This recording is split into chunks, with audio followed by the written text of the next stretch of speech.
அனைவருக்கும் வணக்கம். சகோதர சகோதரிகளே, நண்பர்களே, நாம ஆறாம் வகுப்புல முக்கியமான, அதாவது தேர்வுல நாம ஏற்கனவே சொல்லியிருக்கோம். 3ஆம் வகுப்பு முதல் 8ஆம் வகுப்பு வரை உள்ள பகுதி தாள் 1, தாள் 2 எழுதும் அனைவருக்குமானது. 2 பேருக்குமே சேம் சிலபஸ் தான். ஒரு புள்ளி கூட மாற்றம் இல்லை. கூடுதலாக வேண்டுமானால் தாள் 2 எழுதுபவர்களுக்கு ஒரு 30% 20% வரை 9-10 வகுப்புகளில் இருந்து நாம் எதிர்பார்க்கலாம். இது ரொம்ப அதிகபட்சமாக இந்த ரேஷியோ மாறிக்கிட்டே இருக்கும்.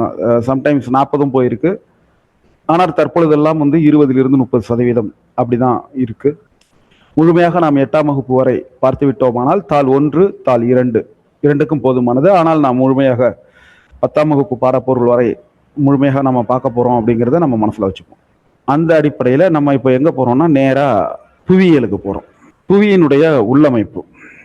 ஏற்கனவே புவின்னா என்ன, அதனுடைய அட்சரேகை, தீர்க்க ரேகை, அதனுடைய வடிவம், இதை நம்ம 6ஆம் வகுப்புல நம்ம பார்த்துட்டோம். 6ஆம் வகுப்புல முழுமையாக அறிந்து கொள்ள வேண்டிய பகுதி புவியியல்ல அது நம்ம சொல்லியிருக்கோம். இப்போ அந்த அடிப்படையில இதனுடைய மேலமைப்பு நம்ம பார்த்தோம். மேல அட்சரேகை எப்படி, தீர்க்க ரேகை எப்படி, ஆண்னா என்ன, அதுல எந்த கோடு நீட்டா இருக்கு, அட்சரேகைன்னா என்ன, நிலநடுக்கோடு அப்படின்னா என்ன, கிட்டத்தட்ட நிலநடுக்கோடுங்கிறது ஒட்டியானம் மாதிரி,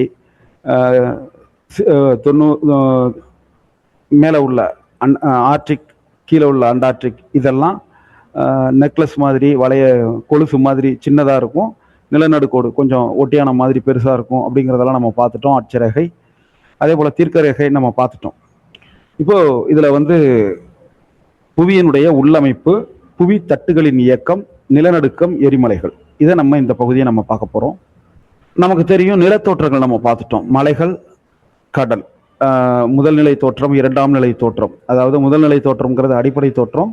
அதில் இருக்கக்கூடிய செயல்பாடுகள் மூலயமாக உருவாகக்கூடியது மலை, ஆறு, கடல். இதனுடைய செயல்பாடுகள் மூலயமாக இப்போ மலையிலிருந்து ஆறு வருது, அதிலிருந்து உருவாகக்கூடியது பள்ளத்தாக்குகள், அவையெல்லாம் 2ஆம் நிலை தோற்றம். இதெல்லாம் நம்ம ஏற்கனவே நம்ம பார்த்துட்டோம். பீடபூமிகள், சமவெளிகள், இதனுடைய பற்றிய மேலோட்டமான குறிப்புகளை நம்ம பார்த்துருக்கோம். இப்போ உள்ளமைப்புக்குள்ள வரோம். நம்ம பல முறை சொன்னதுதான், பூமிங்கிறது ஒரு ஆப்பிள் மாதிரி. பூமிங்கிறது ஒரு ஆப்பிள் மாதிரி, அதுல எந்த மாற்று கருத்தும் இல்லை. கடைசி வரலையும் இதுதான். அதே போல அதுல 3 பகுதிகள் இருக்கு அப்படிங்கிற குறிப்பை நம்ம பார்க்கிறோம். புவியினுடைய மேலோடு, கவசம், புவி கருவம். மேலோடு, மேல இருக்கிற ஓடு, அது நமக்கு தெரியும். கவசம், அதுக்கு கீழே பாதுகாப்பாக இருக்கக்கூடிய பகுதி. எதுகிட்ட இருந்து பாதுகாப்பாக இருக்கக்கூடிய பகுதினா, இந்த புவி கருவம்ங்கிற ஒரு விஷயம். இதை பாதுகாப்பாக, இதை பார்த்துக்கிற பகுதி, அல்லது இந்த புவி கருவத்திலிருந்து புவியினுடைய மேலோட்ட பாதுகாப்பாக பார்த்துக்கக்கூடிய ஒரு கவசமா இது இருக்கு அப்படிங்கிறத நம்ம அடிப்படையில் வச்சுக்கிட்டோம்னா, புவி கருவத்திலிருந்து புவியினுடைய மேலோட்டை பாதுகாப்பாக பார்த்துக்கக்கூடிய கவசமாக இந்த பகுதி இருக்கு அப்படிங்கிறத நம்ம பார்க்குறோம். புவியினுடைய மேலோடு கிரஸ்ட். இந்த கிரஸ்ட்ங்கிறது சராசரியா 5-30 கிலோமீட்டர் வரலையும் இருக்கு. கண்ட பகுதிகளில் 35 கிலோமீட்டர், கடற்கரை பகுதிகளில் 5 கிலோமீட்டர். காரணம் உங்களுக்கு தெரியும், கடல் மட்டங்கிறது கீழே இருக்கும், கட்டப்பகுதி கொஞ்சம் மேலே இருக்கும். இப்போ எங்கள் நாகப்பட்டினம் மாவட்டம்லாம் கடற்கரை கடல் மட்டத்திலிருந்து 1 மீட்டர்ல, 2 மீட்டர்ல, 3 மீட்டர் உயரம் அப்படி இருக்கும். இப்போ திருச்சி எடுத்துக்கிட்டிங்கன்னா கூடுதலான உயரத்தில் இருக்கும். நீலகிரி மாவட்டத்தை எடுத்திங்கன்னா இன்னும் கூடுதலாக இருக்கும். அதாவது மலையை சொல்லலை, அங்கே உள்ள நிலப்பகுதியே கூடுதலாக இருக்கும். அப்போது இந்த பகுதிகளில், கடற்கரை பகுதிகளில் 5 கிலோமீட்டர் பருமனில் இருக்கும். கண்ட பகுதிகள், அதாவது கொஞ்சம் கடற்கரையிலிருந்து தூரமாக இருக்கக்கூடிய பகுதிகளில் 35 கிலோமீட்டருக்கு மேலே இருக்கும், சராசரியாக அது இருக்கும் அப்படிங்கிறத நம்ம பார்க்குறோம். இதனுடைய மேலோடு அதிக பருமனாக இருந்தாலும் கண்ட பகுதிகளின் அடர்த்தி கடல் மேலோட்டின் அடர்த்தியை விட குறைந்தே இருக்கும். இதை எப்படி நம்ம புரிஞ்சுக்கிறது அப்படின்னா, இது இலகுவான அடர்ந்த பாறைகளுடைய கலவை. பெரும்பாலும் பசால்ட் பாறை அப்படிங்கிறத நம்ம புரிஞ்சுக்கிறோம். பசால்ட், இந்த பசால்ட்னா என்ன, பசால்ட் பாறைன்னா என்ன, இதுக்கு நமக்கு தனியாக ஒரு விளக்கம் தேவை. பசால்ட் அப்படின்னா என்னன்னா, ஒரு எரிமலை பாறை, இரும்பு, மெக்னீசியம் அதிகமாக இருக்கக்கூடிய ஒரு பாறை. இது கருப்புல இருந்து ஒரு டார்க் சாம்பல் நிறத்துல இருக்கும். ஒரு படிக அமைப்பில் இருக்கும். நீடித்து உழைக்கக்கூடியது தான். இதனுடைய இதை வந்து ரொம்ப நொறுக்கிடலாம். நொறுக்குனா இதனுடைய மண்ணினுடைய சத்துக்களை அதிகப்படுத்தும் அப்படிங்கிற தகவலை நம்ம பார்க்குறோம். பூமி ஒரு நீல நிற கோள். காரணம் வந்து 71% பூமியின் பரப்பு நீரால் சூழப்பட்டுள்ளது. எதிரொலித்தல் காரணமாக வானமும் சரி கடலும் சரி நீல நிறத்தில் இருக்குது அப்படிங்கிறத நம்ம புரிஞ்சுக்கிறோம். புவியினுடைய மேலோடு 2 பிரிவுகள். ஒன்று கருங்கல் பாறை. இதில் வந்து சிலிக்கா அலுமினிய தாது இருக்கும். இது ரெண்டையும் சேர்த்து தான் சிலிக்கா அலுமினியம், இது ரெண்டையும் சேர்த்து தான் சியால்னு சொல்கிறோம். புவியினுடைய மேலோடு 2 பிரிவுகள். அதில் கருங்கல் பாறை. இந்த கருங்கல் பாறையில் கனிம கூறுகள் எதுன்னு கேட்டிங்கன்னா சிலிக்கா அலுமினிய தாது. இந்த சிலிக்காவில் உள்ள எஸ்ஐ, அலுமினியத்தில் உள்ள ஏஎல், இது ரெண்டும் சேர்ந்து சியால் அப்படிங்கிற பேரில் அழைக்கிறோம். இதனுடைய சராசரி அடர்த்தி 2.7 கிராம் சென்டிமீட்டர் கியூப் அப்படிங்கிறத நம்ம பார்க்குறோம். அதே போல் மேலோட்டினுடைய கீழ்ப்பகுதி பசால்ட் பாறைகள். நம்ம ஏற்கனவே பார்த்தோம் இல்லையா, இரும்பு மெக்னீசியம் இது கலந்த பாறை. ஒரு தொடர்ச்சியா, அதாவது புவியினுடைய மேலோட்டின் கீழ்ப்பகுதி முழுக்க ஒரு தொடர்ச்சி இருக்கும். பசால்ட் பாறைகளால் ஆனது அப்படிங்கிறத நம்ம பார்க்குறோம். கடல் தரைகள் சிலிக்கா மெக்னீசியத்தை மூலக்கூறுகளாக கொண்டிருக்கும். அந்த இடத்துல இதை சீமான்னு சொல்கிறோம். கடல் தரைகள், கடலுக்கு கீழே இருக்கக்கூடிய தரைகள், இப்படி ஞாபகம் வச்சுக்கோங்க. கடல் தரைகள்னா என்ன? கடல் இருக்கும், கடலுக்கு கீழே ஒரு தரை இருக்கும் இல்லையா, அந்த இடத்துல சிலிக்கா மணல் இருக்கும், மெக்னீசியம் இருக்கும். இது இந்த 2 மூலக்கூறுகளை கொண்டதாக இருக்கும். அப்போ அந்த சிலிக்கா மெக்னீசியம் இது ரெண்டையும் சேர்த்து சீமா அப்படின்னு நம்ம சொல்றோம். இதனுடைய சராசரி அடர்த்தி வந்து 3 கிராம் சென்டிமீட்டர் கியூப் அப்படிங்கிறத நம்ம பார்க்குறோம். ஒரு கன சென்டிமீட்டர்ல 3 கிராம் அப்படிங்கிறத நம்ம பார்க்குறோம். அடுத்தது சியாலும் சீமாவும் சேர்ந்து தான் புவியினுடைய மேலோட்டின் கருப்பொருள். கடலுக்கு கீழே சீமா, கடலடி அப்படிங்கிற நிலப்பகுதியை நம்ம கணக்கில் வச்சுக்கிறோம். கண்டப்பகுதிகளில் சியால், இது ரெண்டும் சேர்ந்து தான் மேலோட்டின் கருப்பகுதியாக இருக்குது. இந்த மேலோடு அப்படிங்கிறத எப்படி ஞாபகம் வச்சிங்கன்னா, நம்ம ஏற்கனவே பார்த்துருக்கோம், பூமிங்கிறது கிட்டத்தட்ட புவிங்கிறது ஒரு ஆப்பிள் அப்படின்ட்டு. இந்த ஆப்பிளுக்கு மேலே இருக்கும் இல்லையா ஒரு தோல், அது மாதிரியா? இல்லை, அதுக்கு மேலே ஒரு மெழுகு பூச்சி அடித்து கொடுப்பாங்கல்ல. இப்போ நம்ம சாப்பிட்ற ஆப்பிள் எல்லாம் அது வீணாகி போயிடக்கூடாதுன்ட்டு ஒரு மெல்லிய ஒரு பூச்சி இருக்கும் இல்லையா, அதுதான் இது புவியினுடைய மேலோடு அப்படிங்கிறத அப்படி தான் கற்பனை பண்ணிக்கணும். ஏன் சார் புவியினுடைய மேலோட்டை வந்து ஆப்பிளோட தோலுக்கு இணையாக நம்ம கருதலாமே அப்படின்னா, விகிதாச்சாரம் அப்படி இல்லை. இந்த மெழுகு பூச்சி வந்து ரொம்ப தின்னாக இருக்கும். அதே போல் புவியினுடைய அந்த மேலோடனுடைய விகிதாச்சாரம் ரொம்ப மெல்லிசான கோடாக இருக்கும். அதை நம்ம ஞாபகம் வச்சுக்கிறோம். அதே போல் சியாலுடைய அடர்த்தி சிமாவினுடைய அடர்த்தியை விட குறைவானது. இது வந்து சிமா மேலே இருக்கும் அப்படிங்கிறத பார்க்குறோம். சிமானா என்ன? Silicon magnesium. சியால்னா என்ன? Silicon aluminium. இதை நம்ம புரிஞ்சுக்கிறோம். இப்போ பார்த்தீங்கன்னா இந்த மேலோடு, வெளிக்கவசம், உட்கவசம், வெளிக்கருவம், இது சம்பந்தமான ஒரு படம் நமக்கு கொடுத்துருக்காங்க. புவியினுடைய மேலோடு ரொம்ப மெல்லிசான ஒரு லேயர் தான். அதே போல் கவசம், இந்த கவசத்தை 2ஆ பிரிக்கிறாங்க, வெளிக்கவசம், உட்கவசம். அடுத்தது கருவம், இந்த கருவத்தையும் 2ஆ பிரிக்கிறாங்க, உட்கருவம், வெளிக்கருவம். குறிப்புகள் எடுத்துக்கிறோம். மொத்தம் 3 விதமாக பிரிக்கப்பட்டிருக்கு: மேலோடு, கவசம், கருவம். இந்த கவசம் அப்படின்னா என்ன? மேண்டில்னா இப்போ நம்ம ஆக்சுவலாக இதை பெட்ரோமாக்ஸ் லைட் மேண்டில் நம்ம பார்த்ததில்லை. அது கரகாட்டக்காரன் காலத்தோட போயிடுச்சு. அந்த மேண்டில்னா என்னன்னா, ஒரு மேலே இருக்கக்கூடிய போர்த்தி இருக்கக்கூடிய ஒரு பகுதி அப்படிங்கிறத நம்ம பார்க்குறோம். இப்போ கவசம் மேண்டில், இது வந்து புவி மேலோட்டினுடைய கீழ் அடுக்கு கவசம். நம்ம ஏற்கனவே பார்த்துருக்கோம். இதில் மேலோடு இருக்கும், அதுக்கு அடுத்தது கவசம். இந்த கவசத்தை 2ஆ பிரிச்சிருக்காங்க, வெளிக்கவசம், உட்கவசம். ஆனால் கணக்குக்கு மேலோட்டின் கீழடுக்கு கவசம் தான். இந்த புவி மேலோடும் கவசமும் மோஹோரோஹவிசிக் அப்படிங்கிற எல்லை மூலமாக பிரிக்கிறாங்க. இந்த கவசம் 2900 கிலோமீட்டர் தடிமன் கொண்டது. இப்போ நான் ஏற்கனவே சொன்னேன் இல்லையா சார், இந்த ஆப்பிள் அதனுடைய தோலை ஏன் நீங்கள் மேலோடுன்னு சொல்லக்கூடாது, ஏன் கவசம்னு சொல்லக்கூடாது? காரணம், இவைகளுடைய விகிதாச்சாரம் வேற அளவில் இருக்கு. மேலோடுங்கிறது 5லிருந்து 30, கவசம்ங்கிறது 2900. நீங்கள் கம்பேரே பண்ண முடியாத விஷயத்துல இந்த கவசம் இருக்கு அப்படிங்கிறத நம்ம பார்க்குறோம். 2900 கிலோமீட்டர் தடிமன் கொண்டதாக இந்த கவசம் இருக்கு அப்படிங்கிறத நம்ம குறிப்பெடுத்துக்கிறோம். இந்த கவசத்தை ரெண்டா பிரிக்கலாம்: மேல் கவசம், கீழ்கவசம். மேல் கவசம் ஒரு சென்டிமீட்டர் கியூபுக்கு 3.4 முதல் 4.4 கிராம் அப்படிங்கிற அடர்த்தியில இருக்கு.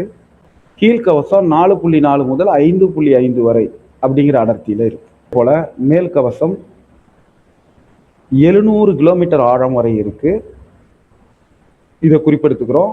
கீழ்கவசம் 700 முதல் 2900 வரை இருக்கு.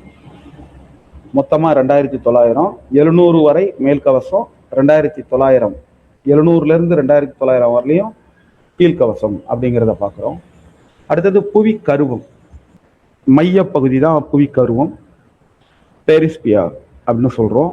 இப்போ ரெண்டுக்குமே ஒரு இடைவெளி, அந்த ரெண்டையும் வேறுபடுத்துகிற ஒரு பகுதி இருக்கும், எல்லைன்னு ஒரு பகுதி. நம்ம ஏற்கனவே பார்த்துருக்கோம், புவியினுடைய மேலோட்டுக்கும் புவியினுடைய கவசத்துக்கும் ஒரு எல்லை பகுதி இருக்கு. அதனுடைய பேரை பார்த்தோம், மோஹோரோவிசிக் அப்படிங்கிறத நம்ம பார்த்தோம், குறிப்பெடுத்துக்கிறோம். அதே போல புவிக்கருவம், இந்த புவிக்கருவத்துக்கும் கவசத்துக்கும் இடையில இருக்கக்கூடிய எல்லை வெய்சார்-குடன்பர்க். இதை நம்ம எடுத்துக்கிறோம், இதை பேரை ஞாபகம் வச்சுக்கிறோம். ஆனா இதுல இருந்து வராது, அவ்வளவு எளிதாக இதெல்லாம் கேட்டுற மாட்டாங்க, தெரிஞ்சுக்கிறோம்.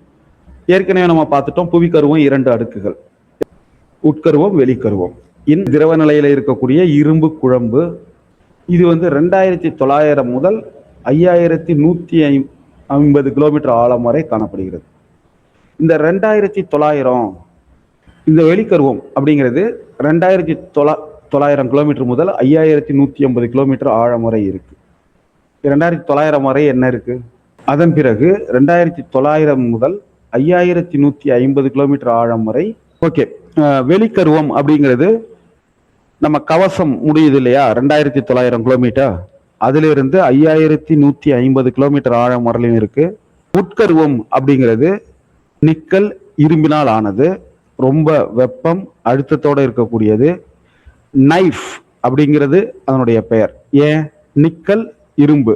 நிக்கலுடைய உங்களுக்கு அந்த அறிவியல் குறியீடு Ni, இரும்பினுடைய அறிவியல் குறியீடு Fe.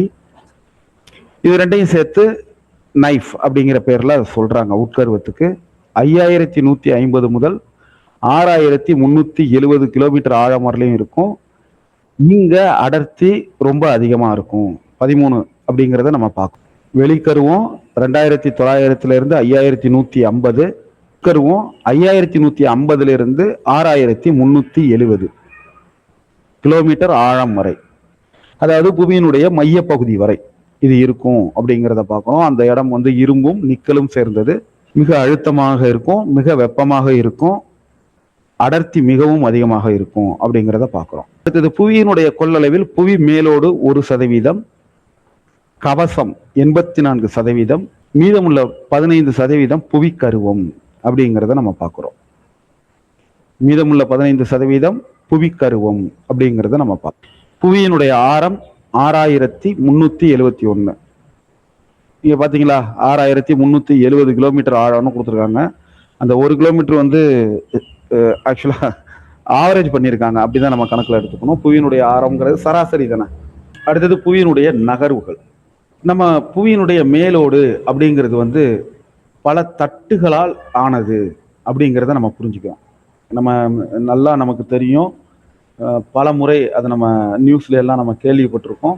இந்த சுனாமி வந்தப்போ கூட இந்த தட்டுகள் பற்றி நம்ம நிறைய பேசியிருக்கோம். பாறை கோளத்தில் ஏற்படக்கூடிய உடைப்புகள் தான் இந்த புவி தட்டுகளை உருவாக்குகிறது.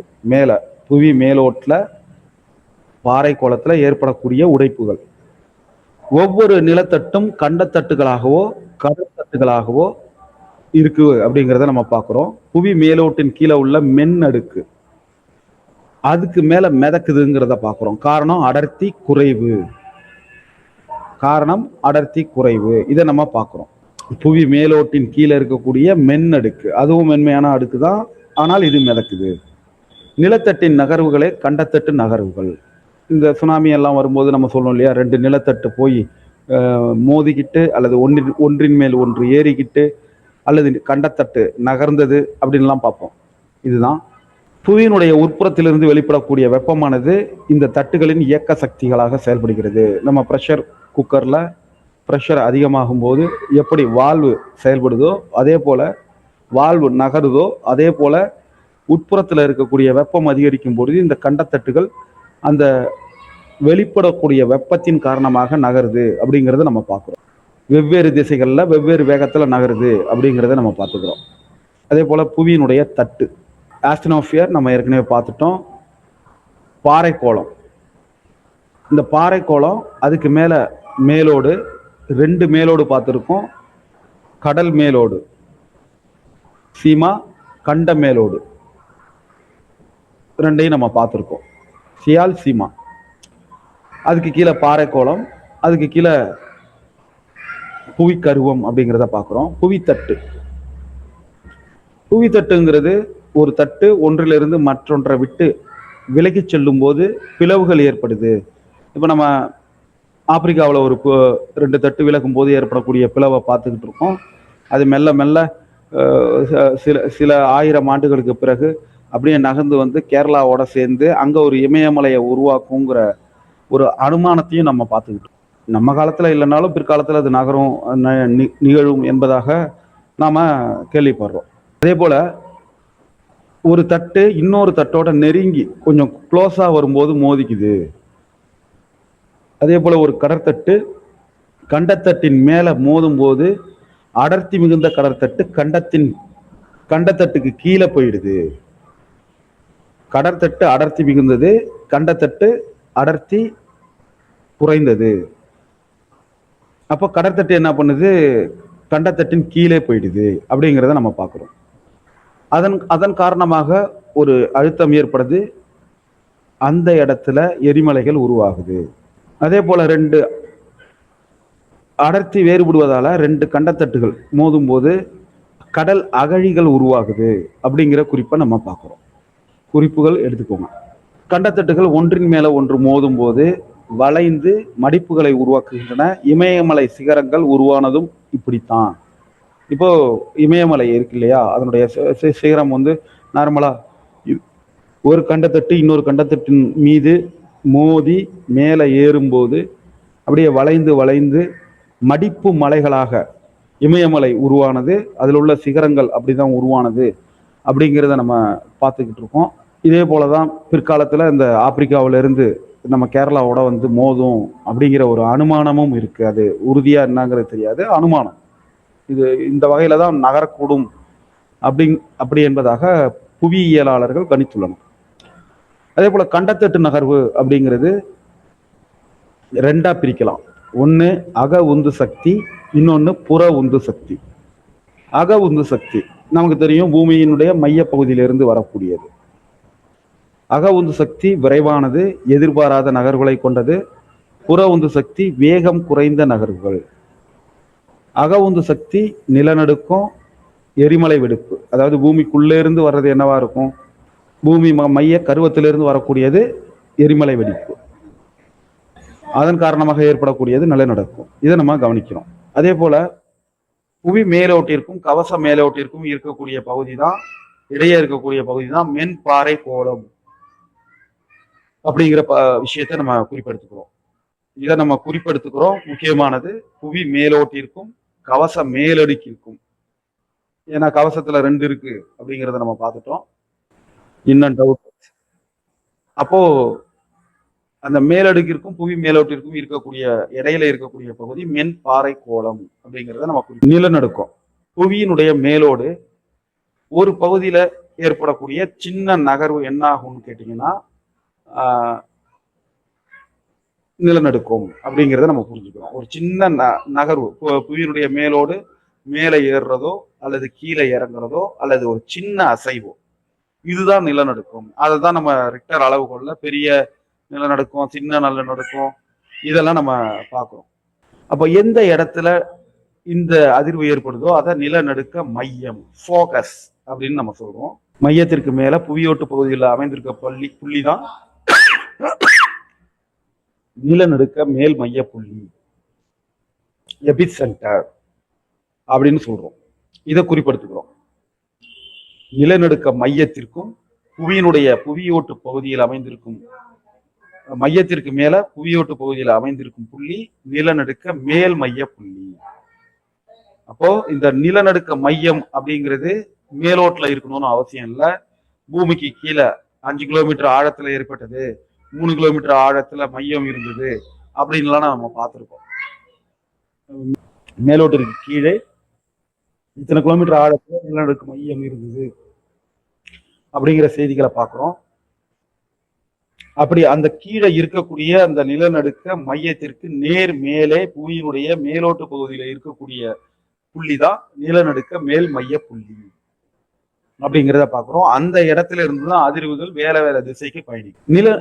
புவி அதிர்வு அலைகளை பதிவு செய்யக்கூடிய கருவியை வந்து சீஸ்மோகிராஃப் அப்படின்னு நம்ம சொல்றோம். நில அதிர்வு மானி.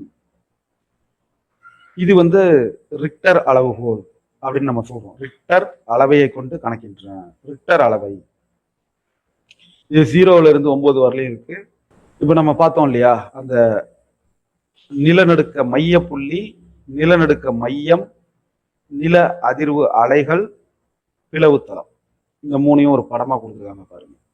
நிலநடுக்க மையம்ங்கிறது புவியினுடைய மேலோட்டிற்கு கீழே ஒரு சில கிலோமீட்டர்கள் ஆழத்துல இருக்கலாம். அதிலே இருந்துதான் அதிர்வுகள் உருவாகும். அதற்கு நேர் மேலே புவி மேலோட்டில் இருக்கக்கூடிய பகுதியை தான் மைய புள்ளி அப்படின்னு நம்ம பார்க்கிறோம். சாரி, புவி மேலோட்டு மையம் அப்படிங்கிறத நம்ம புரிஞ்சுக்கிறோம். இந்த இடத்துல இருக்கக்கூடியது ஆக்சுவலா மைய புள்ளின்னு இங்க கொண்டாந்து வச்சிருக்காங்க. இது இதைத்தான் குறிக்கும். இவங்க அம்புக்குறி போட்டு இங்க மைய புள்ளின்னு காட்டியிருக்காங்க. ஆனா இந்த இடம் வந்து நிலநடுக்க மையம், புவி மேலோட்டு மையம் அப்படிங்கிறத நம்ம புரிஞ்சுக்கிறோம்.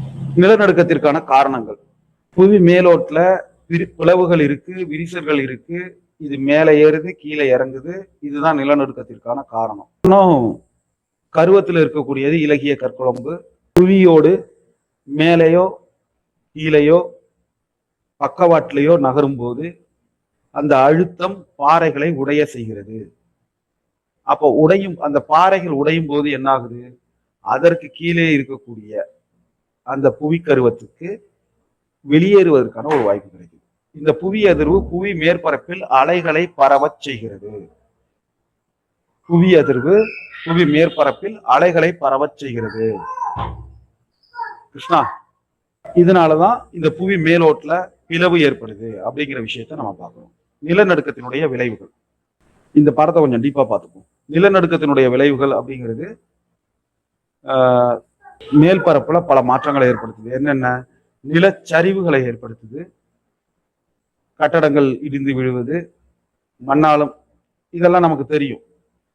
அதே போல நிலநடுக்கத்தின் காரணமாக நிலத்தடி நீர் அமைப்பு பெரிதும் பாதிப்படைகிறது. ஒரு நிலநடுக்கம் ஒரு பகுதியில ஏற்படுதுன்னா அந்த மேலோட்டில் அதற்கு கீழே இருக்கக்கூடிய பகுதியில ஒரு சின்ன மாற்றம் ஏற்படுகிறது. கவசத்துல, இந்த கவசத்துக்கு மேலோட்டில தான் நிலத்தடி நீர் இருக்கு. அப்ப இந்த நிலத்தடி நீர் என்ன ஆகுது?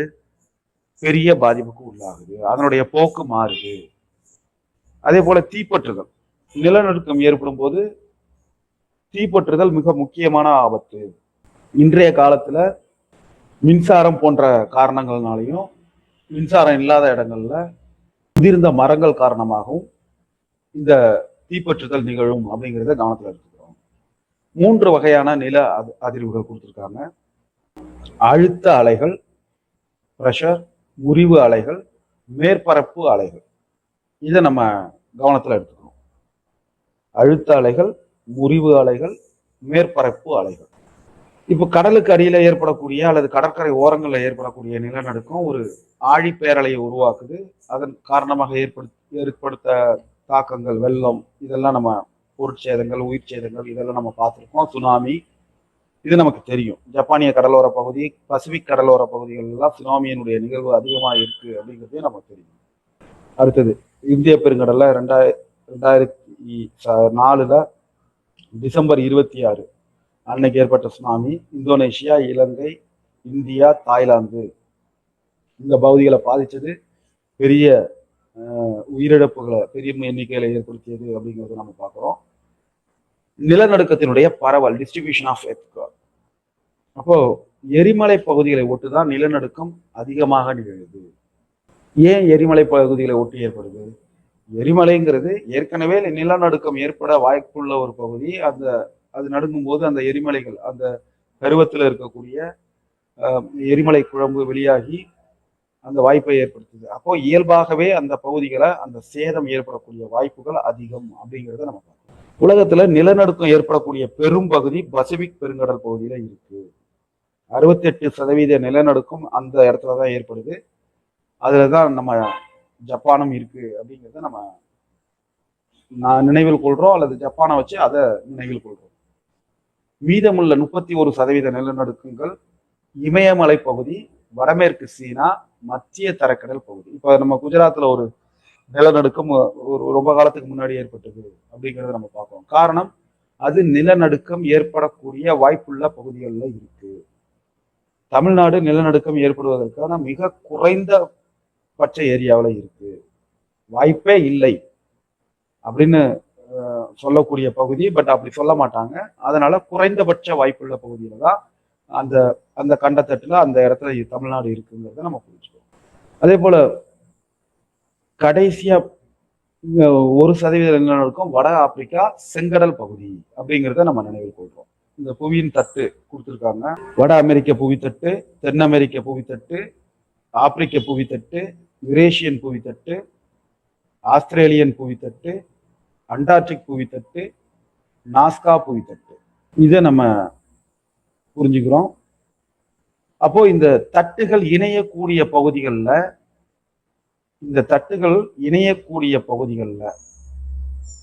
அந்த நிலநடுக்கம் ஏற்படக்கூடிய பகுதிகள் இருக்கு அப்படிங்கிற குறிப்பையும் நம்ம எடுத்துக்கிறோம். 2 புவித்தட்டு இணையக்கூடிய பகுதிகளில் நிலநடுக்கம் ஏற்படக்கூடிய வாய்ப்புகள் அதிகம். ஏன்னா அந்த இடத்துல கேப் அதிகமா இருக்கும். அல்லது அந்த இணையக்கூடிய பகுதியில எரிமலை குழம்பு மிக எளிதாக வந்துடலாம். அல்லது ஒரு தட்டு இன்னொரு தட்டு மேலே ஏறக்கூடிய வாய்ப்பு, அல்லது பக்கவாட்டில் மோதிக்கொள்கிற வாய்ப்புகள் அதிகம் அப்படிங்கிறத நம்ம பார்க்கிறோம். புவி கருவத்தில் ஏற்படக்கூடிய அழுத்தத்தின் காரணமாக. இந்தியாவில் இமயமலை பகுதி, கங்கை பிரம்மபுத்திரா சமவெளி நிலநடுக்க பகுதிகளாக இருக்கு அப்படிங்கிறத நம்ம பார்க்கிறோம். அதிக எண்ணிக்கையான நிலநடுக்கங்கள் இந்த பகுதிகளில் ஏற்படுது. அதே போல இந்த டேட்டாலாம் நம்ம ஞாபகம் வச்சுக்க வேண்டியது இல்லை, இதை விட்டுறலாம். இந்த வருஷங்கள்லாம் நம்ம படிச்சுக்கிட்டு இருக்க வேண்டாம். ஏற்கனவே வரலாறுல நிறைய ஆண்டுகளை நம்ம படிச்சிருக்கோம். இது வேற நம்ம சேர்த்து ஞாபகம் வச்சுக்க வேண்டாம். அதே போல மாக்மா அப்படிங்கிற பாறை குழம்பு வெளியேறுவதையே எரிமலை அப்படின்னு நம்ம சொல்றோம். எரிமலையினுடைய வாய் வட்ட வடிவில் இருக்கும். நீளமான பிளவு மூலம் நீராவியுடன் கூடிய எரிமலை பாறை குழம்பு வெளியேறும். இதை நம்ம அப்பப்போ டிவியில பார்த்துக்கிட்டு இருக்கோம். இந்த மாக்மா புவியினுடைய உள்ள இருக்கும்போது மாக்மான்னு சொல்றோம். அதே மேல வந்தா அதை லாவான்னு சொல்றோம். புவியினுடைய கருவத்துல இருக்கும்போது அந்த பாறை குழம்பு வாயுக்கள் சேர்ந்தது எல்லாம் சேர்ந்து மாக்மா. அது ஒரு எரிமலை வெடிப்பின் மூலயமாக வெளியில வரும்போது அதை லாவா அப்படின்னு சொல்றோம் அப்படிங்கிறத ஞாபகம் வச்சுக்கிறோம். எரிமலையினுடைய திறப்பை எரிமலை வாய், வெண்ட் அப்படின்னு சொல்றோம். இதை கொடுத்துருக்காங்க பாருங்க, சாம்பல் புகை மண்டலம். இந்த சாம்பல் புகை மண்டலம்ங்கிறது ஏற்கனவே நடுவுல புவி கருவத்துல பாறை குழம்பு இருக்கு, மாக்மா. அந்த மாக்மா மேல வரும்போது லாவாவா மாறி வழியுது. லாவான்னு பேரை மாத்திக்குது, அவ்வளவுதான், வேற ஒரு விஷயம் இல்லை. அதே போல இது ஒரு கிட்டத்தட்ட ஒரு எறும்பு புற்றை போன்ற ஒரு அமைப்பு கொண்டது. எந்த இடத்துல எல்லாம் உங்களுக்கு கேப் இருக்கோ அந்த மாதிரி எல்லாம் அது வரும் அப்படிங்கிறத நம்ம பார்க்கிறோம். இந்த எரிமலை குழம்புகள் வழிவதன் மூலயமாக எரிமலை பாறைகள் உருவாகுது அப்படிங்கிறத நம்ம அடுத்தடுத்த வகுப்புகளில் பார்க்க போறோம். இதை நம்ம ஞாபகம் வச்சுக்கிறோம். இந்த சாம்பல் அப்படிங்கிறது இயல்பாகவே அதுல இருக்கக்கூடிய வாயு வெளியேறும் போது அதிக அழுத்தத்துல இருக்கு, அது வெளியேறும் போது அந்த சாம்பல் புகை மண்டலம் உருவாகும் அப்படிங்கிறத நம்ம பார்க்கணும்.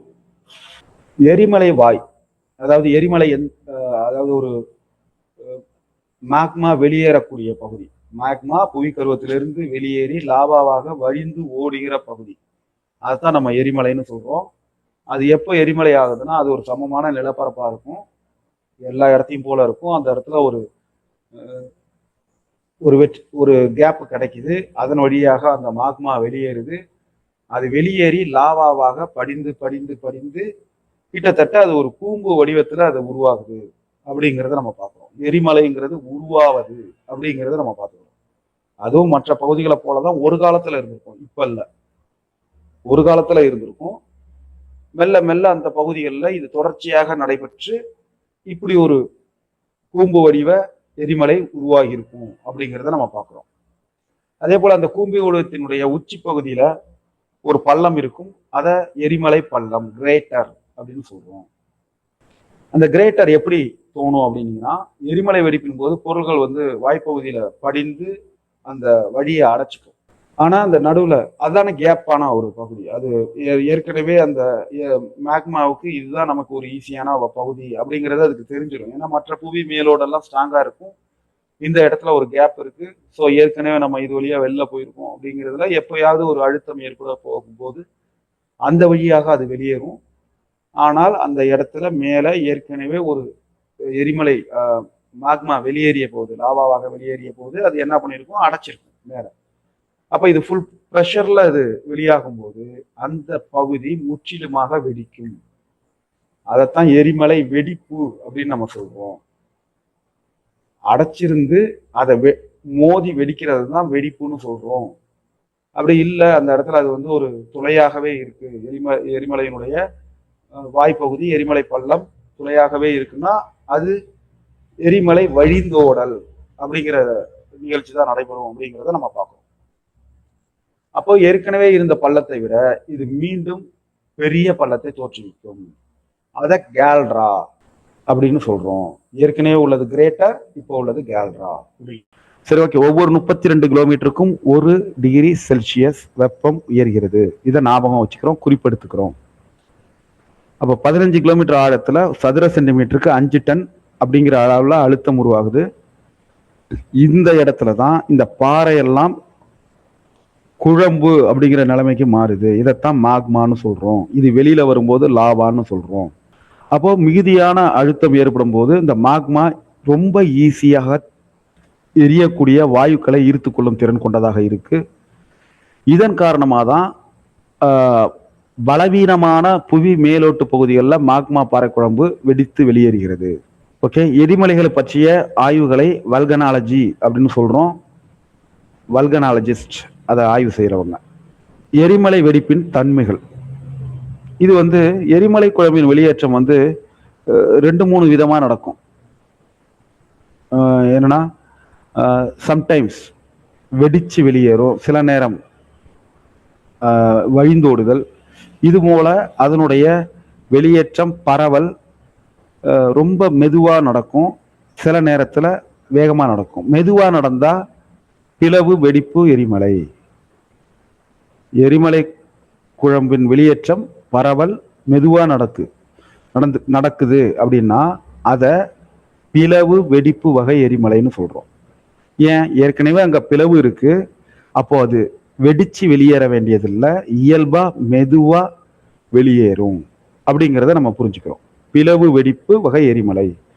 சில சமநிலங்கள், பீடபூமிகள் இதெல்லாம் இப்படிதான் உருவானது அப்படிங்கிறத பார்த்துக்கிறோம். தக்கான பீடபூமி, கொலம்பியா பீடபூமி இதெல்லாம் மெதுவான வெடிப்பு, பிளவு வெடிப்பு அப்படிங்கிறத நம்ம பார்த்துக்கிறோம்.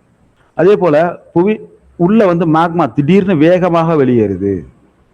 அப்போ அந்த எரிமலை வாய் வெடிச்சு வளிமண்டலத்தை நோக்கி தூக்கி எரிஞ்சு தூசிகள் ரொம்ப உயரத்திற்கு பரவுது. லாவா, சாம்பல், நீராவி, கற்கள், வாயுக்கள் இது எல்லாம் தூக்கி எறியப்படுது. இதைத்தான் எரிமலை வெடிப்பு வெளியேற்றம்னு சொல்றோம். பிளவு வெடிப்பு வெளியேற்றம் முன்னாடி பார்த்தோம், இப்ப பாக்குறது எரிமலை வெடிப்பு வெளியேற்றம். அந்த வாயை அடைச்சிக்கிட்டு இருக்கு, அந்த நேரத்துல ஃபுல் ப்ரெஷர்ல எல்லாம் வெளியேறுது. லாவா, சாம்பல், நீராவி, வாயுக்கள் இது எல்லாம் சேர்றதுதான் எரிமலை வெடிப்பு வெளியேற்றம். இந்தோனேஷியாவில் ஒரு உதாரணம் கொடுத்துருக்காங்க. 1883 ஆகஸ்ட் 27 இப்படி ஒரு வெடிப்பு நடந்தது அப்படிங்கிறத பார்க்குறோம். இந்த லாவாவினுடைய பரவல் வேகம் இது வந்து சிலிக்கா நீரினுடைய அளவை பொறுத்தது. சிலிக்கா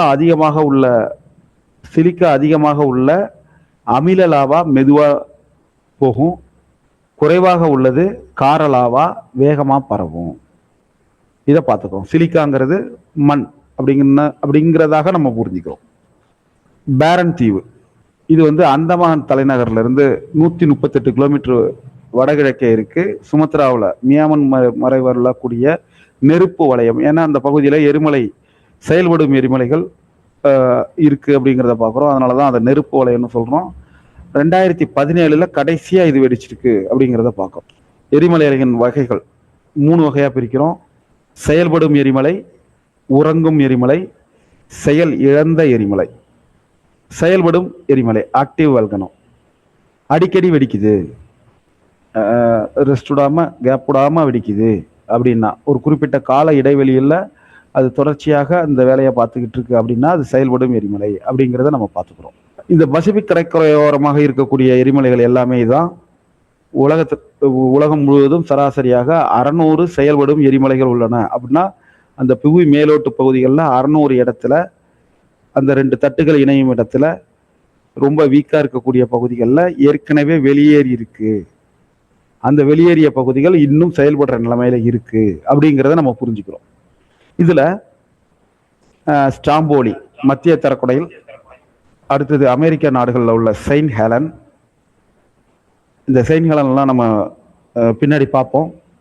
பிரெஞ்சு அப்படின்லாம் நம்ம பார்க்கும்போது நம்ம பார்ப்போம். அடுத்தது நாடுபோ பிலிப்பைன்ஸில் உள்ளது. அதே போல் மவுனாலோ ஹவாய் தீவில் உள்ளது. இதெல்லாம் வந்து இப்பையும் ஆக்டிவாக இருக்கக்கூடிய வல்கனோ அப்படிங்கிறத நம்ம புரிஞ்சுக்கிறோம். ஸ்டாம்போலி எரிமலைக்கு மத்திய தரைக்கடலின் கலங்கரை விளக்கம் அப்படின்னு ஒரு அழகான பேரை வச்சிருக்காங்க அப்படிங்கிறத நம்ம புரிஞ்சுக்கிறோம். அடிக்கடி வெடிக்கிறதுனாலயோ என்னமோ.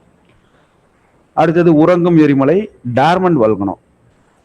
இந்த ஆக்டிவ் வல்கனோவை பற்றி பிரச்சனையே இல்லை, ஏன்னா அது எப்போ வேணாலும் வெடிக்கலாம் அப்படிங்கிற மாதிரி. ஸோ எல்லாருமே எச்சரிக்கையாக இருப்பாங்க. இருக்கிறதுலே டேஞ்சர் இந்த உறங்கும் எரிமலை தான். இது என்னன்னா ரொம்ப காலத்துக்கு எந்த அறிகுறியும் இல்லாமல் அமைதியாக இருக்கும். ஆனால் எப்போ வேணாலும் என்ன வேணாலும் நடக்கலாம் அப்படிங்கிற மாதிரி உள்ள எரிமலைகள் தான் இந்த உறங்கும் எரிமலைகள். ஆக்டிவ் வல்கனோவை பற்றி அங்கே உள்ள பகுதிகளில் உள்ள மக்களுக்கு உரிய பயிற்சிகள் எல்லாமே தொடர்ச்சியாக இருக்கும். சப்போஸ் அந்த சிம்டம்ஸ் இருக்குன்னாலே அவங்க உடனடியாக அந்த பகுதியை விட்டுட்டு அவங்க வெளியேறிடுவாங்க. இந்த உறங்கும் எரிமலை எப்போ வெடிக்கும்னே நமக்கு தெரியாது. என்னென்ன இப்போ உதாரணம் கொடுத்துருக்காங்க. வெஜுவியஸ் இத்தாலியில், வெஜுவியஸ் ஜப்பானில் உள்ள ஃபியூஜியோமா, இந்தோனேஷியா கர்க்டோவா. இதெல்லாம் நீங்கள் சும்மா ஒரு முறை பார்த்துக்குங்க, மனப்பாடம்லாம் பண்ணாதீங்க. இந்த விஷயங்களை மட்டும் புரிஞ்சுக்கோங்க. செயல்படும் எரிமலை, உறங்கும் எரிமலை, செயலிழந்த எரிமலை, இதை மட்டும் நீங்கள் புரிஞ்சுக்கோங்க, அது போதுமானது. எக்ஸ்டிங்க்ட் வல்கனோ இது வந்து வெடிப்பு ஆற்றல் முழுவதுமாக இருந்தது. ஒரு 1000 வருஷத்துக்கு வெடிக்காம இருக்கு அப்படின்னா அதை செயலிழந்த எரிமலைன்னு சொல்றோம். ஒரு 1000 வருஷத்துக்கு வெடிக்காது, அதை நம்ம கவனத்தில் வச்சுக்கிறோம். அதே போல செயலிழந்த எரிமலையினுடைய உச்சி பகுதி முழுவதுமாக அரிக்கப்பட்டு விட்டன அப்படிங்கிறத பார்க்கிறோம். காலப்போக்கில் இயற்கை காரணமாக அதெல்லாம் அரிக்கப்பட்டு விட்டன அப்படிங்கிறத நம்ம பார்க்குறோம். கிளிமாஞ்சாரோ நம்ம ஆப்பிரிக்காவினுடைய அந்த ஒரு நம்ம தலைவர் கூட ஆடினாரு, டான்ஸ்லாம் ஆடினாரு அங்கே. அந்த ஆப்பிரிக்காவினுடைய கிளிமாஞ்சாரோ, கென்யா எரிமலைகள் இதெல்லாம் வந்து செயலிழந்த எரிமலைகளுடைய உச்சி பகுதிகள். அது சமமாக மாறிடுச்சு.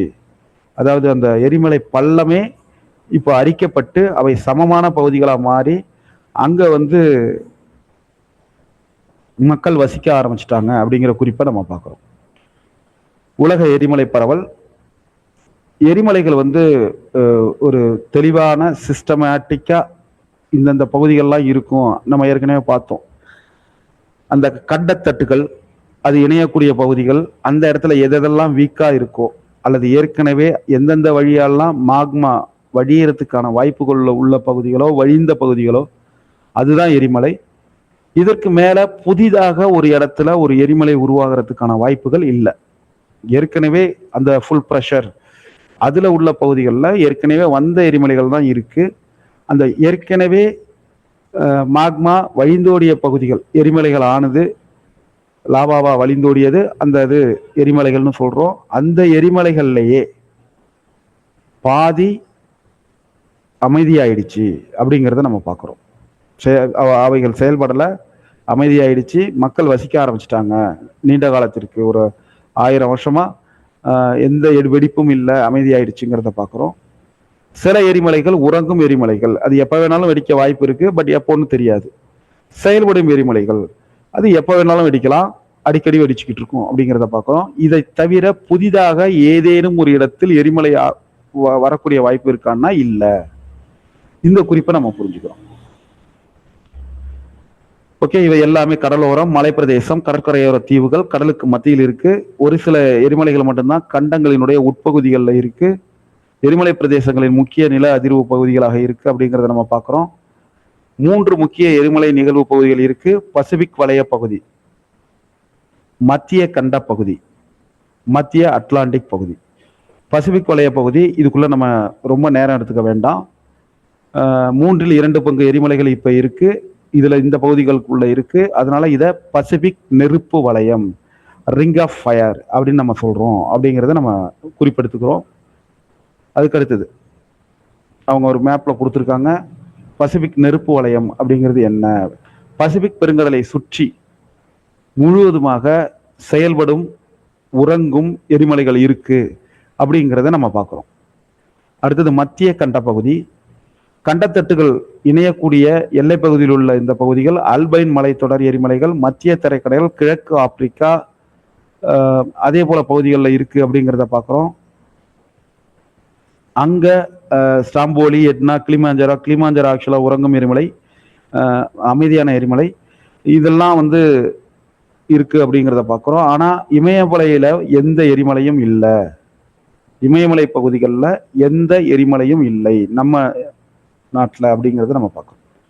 அதே போல மத்திய அட்லாண்டிக் பகுதி, ஏன்னா நம்ம பகுதியில் அந்த கண்டத்தட்டுகள் இணையும் இடம் அப்படின்னு பார்த்தீங்கன்னா அது இமயமலை பகுதிகளில் தான் இருக்கு. ஏன்னா 2 கண்டத்தட்டு மோதி உருவானது தான் இமயமலை, அப்படி உருவான மடிப்பு மலை தான் இமயமலை அப்படிங்கிறது நம்ம குறிப்பிடுத்திட்டு இருக்கோம்.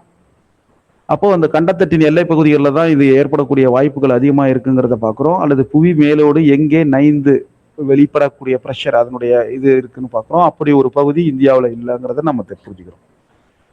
ஏற்கனவே பார்த்துட்டோம் பசிபிக், மத்திய கண்ட பகுதி. இப்போ 3வது மத்திய அட்லாண்டிக். அப்போ இதை எப்படி ஞாபகம் வச்சுக்கிறது? பசிபிக் பெருங்கடல், அட்லாண்டிக் பெருங்கடல், இந்த 2ஐயும் ஞாபகம் வச்சுக்கோங்க. மத்திய கண்ட பகுதி, அவ்வளவுதான். ஆப்பிரிக்கா, இந்த 3 பகுதிகள் தான் எரிமலை பகுதிகள் அப்படின்னு நம்ம சுற்றோம் அப்படிங்கிறத புரிஞ்சுக்கிறோம். செயின்ட் ஹெலினா மீண்டும் வந்திருக்கு. அசோர்ஸ், இதெல்லாம் வந்து மத்திய அட்லாண்டிக் பகுதியில் இருக்கு அப்படிங்கிறத பார்க்குறோம். முக்கியமான பகுதி, புவியினுடைய உட்பகுதி ஆப்பிள் பழத்தோட ஒப்பிட்டிருக்காங்க. நல்லா புரிஞ்சுக்கோங்க. நம்ம அச்சரேகை தீர்க்கரேகை பார்க்கும்போது அல்லது புவி வடிவம் பார்க்கும்போது பூமியவே நம்ம ஆப்பிள்னு சொன்னோம். இப்போ இந்த இடத்துல புவியினுடைய உட்பகுதி ஆப்பிள்னு சொல்றோம். அதனாலதான் சொல்றோம், ஏற்கனவே நம்ம சொன்னோம் மேல மெழுகு, அந்த இதை நம்ம உள்ள சேர்த்துக்கிட்டோம். வெளிப்புற அடுக்கு மேலோடு, இந்த மேலோட சியால்னு சொல்றோம், சிலிக்கா அலுமினியம். மேலோட்டின் கீழ்ப்பகுதி சிமா, சிலிக்கா மெக்னீசியம். கவசம் 2900 கிலோமீட்டர். இதுல உட்கவசம் வெளிக்கவசம் 700 கிலோமீட்டர் வரலையும் வெளிக்கவசம், அதுக்கு கீழே உட்கவசம். பாறைக்கோள உடைப்பால் ஏற்படக்கூடிய தட்டுக்கள், பாறைக்கோள தட்டுக்கள், புவி அதிர்வு அலைகளை பதிவு செய்யக்கூடிய கருவி வரைமானி, புவி அதிர்வு வரைமானி அப்படின்னு நம்ம சொல்றோம், சீஸ்மாகிராஃப். அதே போல கடலுக்கு அடியில் ஏற்படக்கூடிய நிலநடுக்கம் சுனாமி அலைகளை தோற்றுவிக்கும் அப்படிங்கிற குறிப்புகள் பார்த்திருக்கோம். மேற்பரப்பில் உள்ள பிளவு அல்லது துளை வழியே வெப்பம் மிகுந்த மாக்மா, பாறை குழம்பு வெளியேறும். இதுதான் எரிமலைன்னு சொல்றோம். லாவாக்களின் தன்மை, அது வெளியேறும் விதம் ஆகியவற்றை பொறுத்தே எரிமலைகளின் வடிவம் அமையப்படுகிறது. அதிகமா வெளியேறினா எப்படி? ஏற்கனவே பிளவு இருந்ததுன்னா அங்க வழிந்தோடும் தன்மை, அப்படி இல்லைன்னா அது வெடித்து வெளியேறும். அதனுடைய எரிமலை வாய் பள்ளம், அது இன்னும் பெரிதாகும். அதே போல உலகத்துல 3 முக்கிய எரிமலை நிகழ்வு பகுதிகள் இருக்கு. என்னென்னு பார்த்தோம், ஞாபகத்துக்கு கொண்டு வாங்க. என்னென்ன? பசிபிக், அட்லாண்டிக், மத்திய கண்டம். இதை வச்சு நம்ம ஞாபகம் வச்சுக்கிறோம். ஓகே, கலைச்சொற்கள் கோர், மேண்டில் இதெல்லாம் கொடுத்துருக்காங்க. நிலச்சரிவு லேண்ட்ஸை, இதெல்லாம் நம்ம ஏற்கனவே பார்த்தது தான். அப்போ நிலத்தோற்றங்கள் ஒரே மாதிரியாக இருக்காதுங்கிறத நம்ம ஏற்கனவே பார்த்தோம். முதல் நிலை, இரண்டாம் நிலை நில அமைப்புகள், மலைகள், பீடபூமிகள், சமவெளிகள், பள்ளத்தாக்குகள், இப்படி பல விஷயங்கள் பூமியினுடைய மேல் பகுதியில் இருக்கு. அடிப்படை நிலை தோற்றம் அப்படின்னு பார்த்தீங்கன்னா மலை, ஆறு, கடல். இந்த மலையிலிருந்து ஆறு வரும்போது உருவாகக்கூடியதெல்லாம் அடுத்தடுத்த கட்ட நிலங்கள் அப்படிங்கிறத நம்ம பார்க்குறோம். இந்த நிலத்தோற்றங்கள்லாம் இந்த அடிப்படை விஷயங்கள்னால ஏற்படக்கூடிய புதிய நிலத்தோற்றங்கள் அப்படிங்கிறத பார்க்குறோம். இப்போ சமவெளிகள் ஆறு பாயறதுனால ஏற்படுது, பள்ளத்தாக்குகள் ஆறு ஓடுறதுனால ஏற்படுது. அப்போ எல்லாம் இரண்டாம் நிலை அப்படிங்கிறத நம்ம புரிஞ்சுக்கிறோம். இப்படி நிலத்தோற்றங்கள் அகச்செயல்முறை, புறச்செயல்முறை, இது என்னன்னு பார்த்துருவோம். அகவிசை, புவியின் மேற்பரப்புல பல இடங்கள உயர்நில பகுதிகள், தாழ்வு நிலப்பகுதிகள் அகச்செயல்முறையினால ஏற்படுகிறது. செயல்முறைனா என்ன? பூமியின் உள்ளடுக்குகளில் ஏற்படக்கூடிய அந்த மாற்றங்கள். புறச்செயல்முறை, இந்த புறச்செயல்முறைங்கிறது மேலே இருக்கக்கூடிய மலை, மலையிலிருந்து வழிந்தோடக்கூடிய ஆறு, மேல வீசக்கூடிய காற்று, கடல்னால் ஏற்படக்கூடிய தாக்கம், இது எல்லாம் சேர்ந்ததுதான் புறச்செயல்முறை, புற விசை அப்படிங்கிறத நம்ம கவனத்தில் வச்சுக்கிறோம். அப்ப அகச்செயல்முறைனா என்ன? புவி கருவத்திலிருந்து வெளிப்படக்கூடியது அகச்செயல்முறை. புறச்செயல்முறைனா மேல இருக்கக்கூடிய ஆறுகள், கடல், காற்று, இவற்றின் காரணமாக ஏற்படக்கூடியது. இதை நம்ம புரிஞ்சுக்கிறோம். ஓகே, இப்போ உயர் நிலங்களை அரித்தல் மூலமாக தாழ்நிலங்களாக மாறுது, தாழ்நிலங்கள் படிய வைக்கிறதன் மூலமாக உயர்நிலங்களா மாறுது. இதுதான் சமப்படுத்துதல் அப்படின்னு சொல்றோம். சில கடற்கரைகள்ல பாத்தீங்கன்னா ஒரே ஒரு பனைமரம் இருக்கும். அந்த பனைமரத்துக்கு பக்கத்துல திடீர்னு ஒரு மண்மேடு உருவாகும். அடுத்த வருஷம் போனீங்கன்னா அந்த மண்மேடு இருக்காது. இது இந்த படிய வைத்தல் அல்லது அரிக்கப்படுதல். உருவானா படிய வைத்தல், அது காலியாயிடுச்சுன்னா அரிக்கப்படுதல். ஞாபகம் வச்சுக்கிறோம். நிலத்தோற்றம், வானிலை சிதைவு, அரித்தல், இரண்டு செயல்முறைகள் மூலமாக தொடர்ந்து பூமி தேய்மானத்திற்கு உட்படுத்தப்படுகிறது. வானிலை சிதைவு, அரித்தல், இதை ஞாபகம் வச்சுக்கிறோம். அப்ப புவியினுடைய மேற்பரப்புல பாறைகள் மேல மேல உடஞ்சிக்கிட்டே கற்களாகவும் துகள்களாகவும் மாறுது. இது வானிலை சிதைவு. இது எதனால ஏற்படுதுன்னா நீர், காற்று, பனி, கடல் அலை. ஒரு மலை இருக்கு, இந்த மலையில இருக்கக்கூடிய உருவாகக்கூடிய ஆறு என்ன பண்ணுது? அந்த மலையவே உடைக்குது. மலையை உடைச்சி சின்ன ஒரு பெரும் பாறையை உடைச்சி சின்ன சின்ன பாறையா மாத்துது. அந்த பாறையை உருட்டிட்டு சின்ன சின்ன கற்களாக மாட்டுது. அதுக்கு மேலேயும் உருட்டிட்டு ஒரு நல்ல பெருமணலா மாட்டுது. அதை நம்ம லாரி வச்சு அள்ளிக்கிட்டு இருக்கோம், லோடு அனுப்பிக்கிட்டு இருக்கோங்கிறது அடுத்தது.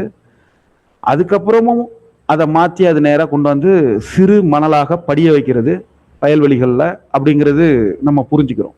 அப்போ ஒரு பாறை இருக்கு, ஒரு பெரிய பாறையை ஒரு ஆறு என்ன பண்ணுது? கற்களாக மாத்துது, பெருமணலாக மாத்துது, படிய வைக்கிற அளவுக்கு சிறு மணல்களாக மாத்துது அப்படிங்கிறத நம்ம புரிஞ்சுக்கிறோம். அடுத்தது ஆறு. ஒரு குறிப்பிட்ட பாதையில ஆரம்பிச்சு அதனுடைய முகத்வாரம் வரை ஓடுகின்ற நீரை நம்ம ஆறுன்னு சொல்றோம். ஆறு ஒரு மலையில இருந்தோ அல்லது குன்றில இருந்தோ உற்பத்தி ஆகும். ஏன்னா அது பாயணும். அப்போ அது மேல உள்ள ஒரு இடத்துல இருந்து தான் அது உற்பத்தி ஆகணும். ஸோ அது மலை அல்லது குன்று அப்படிங்கிறத நம்ம புரிஞ்சுக்கிறோம். ஆறு தோன்றும் இடம், ஆற்றின் பிறப்பிடம். இந்த ஆறு எங்க போய் கிடக்கும்? மேக்சிமம் கடல், அப்படி இல்லைன்னா ஏரி. இந்த கலக்கக்கூடிய இடம் முகத்துவாரம் அப்படிங்கிறத நம்ம பார்க்கிறோம். இந்த ஆற்று நீர் செங்குத்து சரிவை கொண்ட மலைப்பிரதேசத்தை அரிப்பதால் அங்க பள்ளத்தாக்கு உருவாகுது. இப்ப பள்ளத்தாக்குன்னு நம்ம சொல்லியிருக்கோம். இரண்டு ஒரு குன்றுகளுக்கு இடையே பாத்தீங்கன்னா ஒரு நீண்ட பள்ளம் இருக்கும். அதாவது ஏற்கனவே இருந்த மட்டத்தை விட ரொம்ப ஆழமான ஒரு பகுதியா இருக்கும். இதை தான் பள்ளத்தாக்குன்னு சொல்றோம். இது காரணம் அங்க உருவாகக்கூடிய ஆறுகள் அதை மெல்ல மெல்ல அரித்து அதை ஒரு பள்ளத்தாக்கா மாத்தி அதுல நம்ம பயணிக்கிற அளவுக்கு நம்ம பண்ணியிருப்போம். அதே போல ஆற்று நீர் ஒரு செங்குத்து பாறையின் வன்சரிவின் விளிம்பில் கீழ் நோக்கி விழுவதை நீர்வீழ்ச்சி என்கிறோம். ஏதாவது புரிஞ்சுதா? ஓகே, ஒன்றும் இல்லை. ஆறு ஒரு மேலே இருக்கக்கூடிய பாறையிலிருந்து கீழே உழுவுது இல்லையா, அதைத்தான் நீர்வீழ்ச்சின்னு சொல்றாங்க, அருவின்னு சொல்றாங்க அப்படின்னு சொல்லியிருக்காங்க. ஓகே, ஒரு மிகப்பெரிய பாறை அதுக்கு கீழே விழுவுது அப்படிங்கிறத ஞாபகம் வச்சுக்கிறோம். அடுத்தது, மென்பாறைகள் அரிக்கப்படுவதால நீர்வீழ்ச்சி தோன்றுது.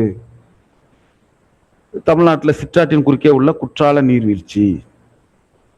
மென்பாறைகள் அரிக்கப்படுவதால நீர்வீழ்ச்சி தோன்றுதுன்னு சொல்லியிருக்காங்க. சிற்றாற்றின் குறுக்கே உள்ள குற்றாலம்.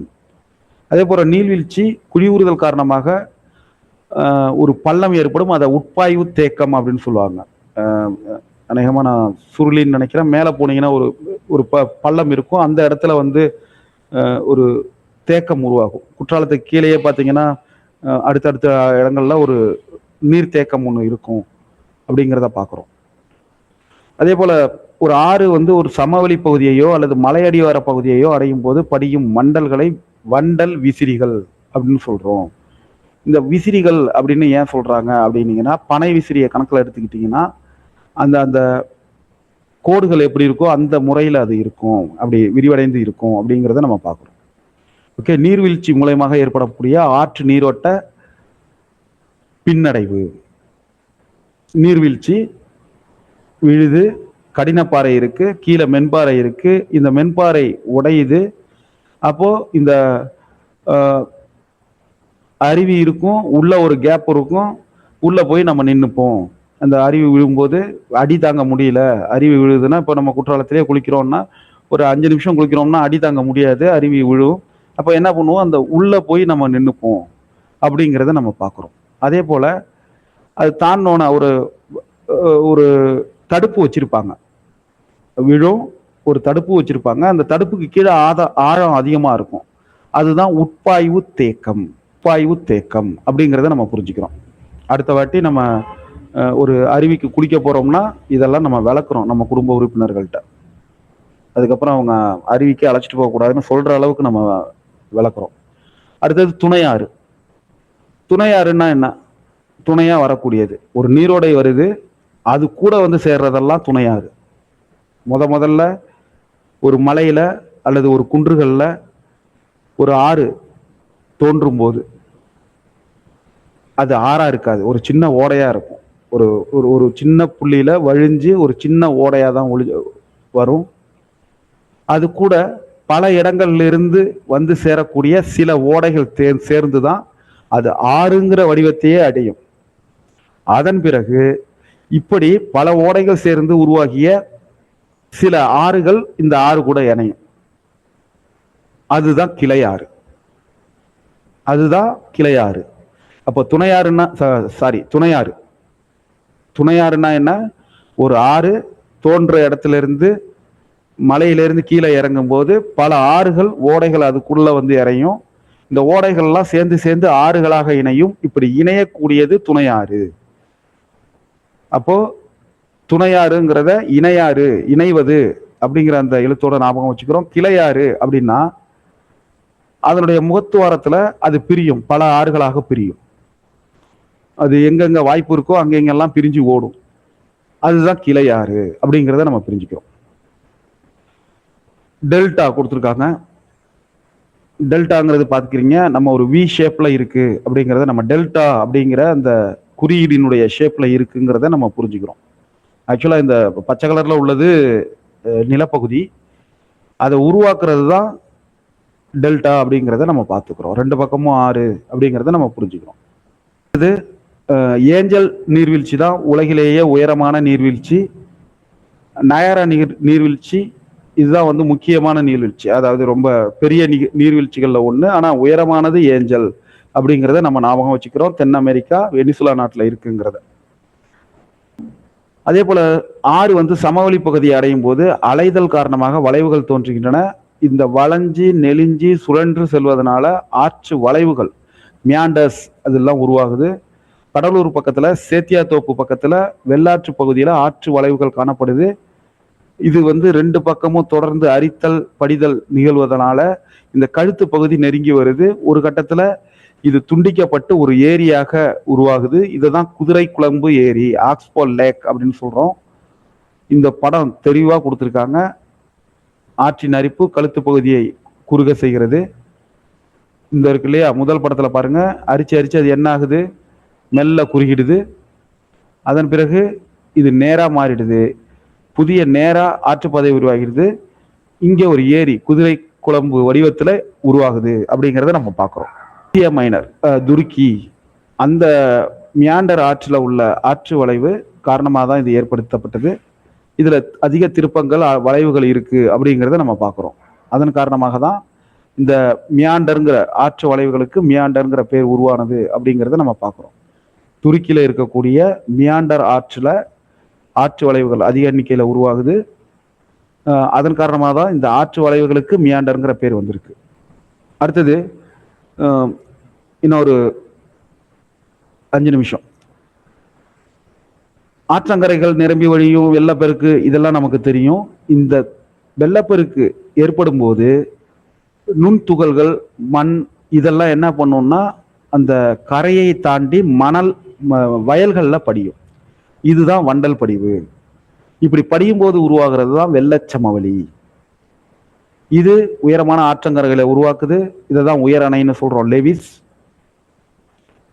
அதே போல ஆறு கடலை அடையும் போது ஆற்று நீரின் வேகம் குறையுது. இதனால பல பிரிவுகளாக பிரியுது அப்படிங்கிறத நம்ம பார்க்குறோம். காரணம், கடல் மட்டத்துக்கு வரும்போது உயரம், கடல் மட்டத்திலிருந்து உயரம்னு ஒரு கணக்கில் இருக்கு இல்லையா. இப்போ மலைப்பகுதிகளில் அதனுடைய உயரம் அதிகமாக இருக்கும், அதனால வேகம் அதிகமாக இருக்கும், அரிக்கப்படுதல் எல்லாம் நடக்கும். மெல்ல மெல்ல இப்போ காவிரியவே எடுத்துக்கிட்டிங்கன்னா அது தோன்றுகிற இடத்துல இருந்து வர்ற இடமெல்லாம் கொஞ்சம் உயரமான கடல் மட்டத்திலிருந்து உயரமான பகுதிகள். ஸோ அதனுடைய பாய்வு வேகம் அதிகம். திருச்சி வரலையுமே ஓகே. திருச்சி தாண்டி தஞ்சாவூர் வந்துட்டுன்னா கடல் மட்டத்திலிருந்து கிட்டத்தட்ட ஒரு குறிப்பிட்ட குறைவான உயரத்துல தான் இருக்கக்கூடிய பகுதி தஞ்சாவூர், திருச்சி, இந்த பகுதிகள். அப்ப அது இயல்பா இந்த படிய வைக்கிற மெதுவான வேகத்துக்கு வந்துடுது.